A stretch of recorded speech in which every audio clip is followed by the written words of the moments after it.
550 ජාතක පොත කියලා කිව්වට ඇත්තට මේකේ ජාතක කතා කීයක් තියෙනවද කියලා ඔයාලා දන්නවද? ඒ දේවල් වගේම තව ගොඩක් දේවල් දැනගන්න මේ ප්‍රශ්න ටිකට උත්තර දීගෙන මෙන්න.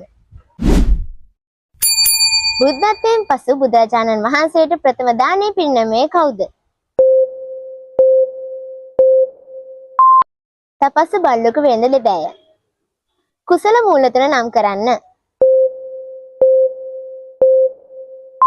අලෝභ, අදෝෂ, අමෝහ. ත්‍රිවිද්‍යාව නම් කරන්න. පුබ්බේ නිවාසානුස්සති ඥානය, ආසවක්ඛ්‍ය ඥානය, චුතූපපාත ඥානය. සිව්පසේ නම් කරන්න. චීවර, පිණ්ඩපාත, සේනාසන සහ ගිලාන ප්‍රත්‍ය.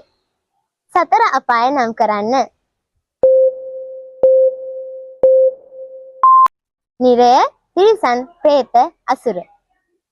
එහෙනම් අපි දැන් කතා කරමු 550 ජාතක පොතේ ඇත්තටම ජාතක කතා කීයක් තියෙනවද කියලා. ඒකට උත්තරය තමයි ජාතක කතා 547ක්. නිතර භාවිතයේදී පහසු උදෙසා තමයි අපි මේක 550ක් කියලා සැලකන්නේ.